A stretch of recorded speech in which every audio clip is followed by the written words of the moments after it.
অন্তর্বর্তীকালীন সরকারকে কোনোভাবেই ব্যর্থ হতে দেয়া যাবে না, এমনটি জানিয়েছেন বিএনপির ভারপ্রাপ্ত চেয়ারম্যান তারেক রহমান। নয়াপল্টনে বিএনপির সমাবেশে ভার্চুয়ালি অংশ নিয়ে তিনি বলেন, এই সরকার ব্যর্থ হলে ব্যর্থ হবে দেশের জনগণ। যৌক্তিক সংস্কারের পর নির্বাচনী রোডম্যাপ ঘোষণা করা হবে বলেও আশা করেন তারেক রহমান।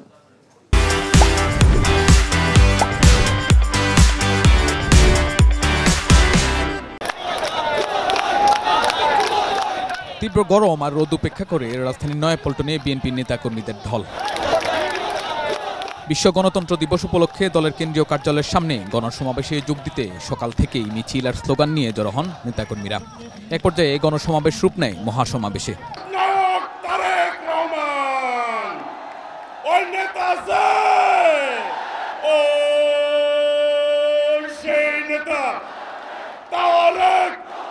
বিকাল 4:30টায় লন্ডন থেকে ভার্চুয়ালি সমাবেশে যোগ দেন বিএনপির ভারপ্রাপ্ত চেয়ারম্যান তারেক রহমান।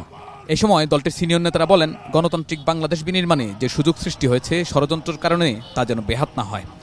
আমরা আপনাদেরকে সময় দেব, যথাযথ সময় দেব, আমরা প্রয়োজনীয় সময় দেব। তার অর্থ এই নয় যে আজীবন আপনাদেরকে আমরা সময় দেব। যারা দায়িত্বে আছেন তাদেরকে অনুরোধ করতে চাই, এখনো আমাদের মধ্যে সরকারের মধ্যে সেই ফ্যাসিস্ট সরকারের অনেক প্রেতাত্মা অবস্থান করছে। তারা সমস্ত যে প্রচেষ্টা আমাদের গণতন্ত্রে ফিরে যাওয়ার, সেই বাংলাদেশকে ফ্যাসিস্ট মুক্ত করবার, সেটাকে নস্যাৎ করবার জন্য তারা এখনো বসে আছে, চক্রান্ত করছে।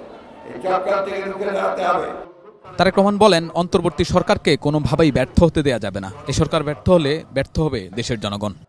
এই সরকারের কোনো কার্যক্রম সকলের কাছে হয়তো সাফল্য হিসাবে বিবেচিত নাও হতে পারে, কিন্তু এটি আমাদের প্রত্যেককে মনে রাখতে হবে, এই সরকারের ব্যর্থতা আমাদের সকলের ব্যর্থতা, বাংলাদেশের পক্ষের গণতান্ত্রিকামী জনগণের ব্যর্থতা। সুতরাং এই অন্তর্বর্তীকালীন সরকারকে কোনোভাবেই ব্যর্থ হতে দেওয়া যাবে না। দেশে বিদেশে থেকে নানা রকমের উস্কানিতেও জনগণ অন্তর্বর্তীকালীন সরকারকে ব্যর্থ হতে দেবে না। নতুন রাজনৈতিক দলগুলোকে বিএনপি স্বাগত জানিয়ে বিএনপির ভারপ্রাপ্ত চেয়ারম্যানের আশা, যৌক্তিক সংস্কারের পর নির্বাচনী রোডম্যাপ ঘোষণা করবে অন্তর্বর্তী সরকার।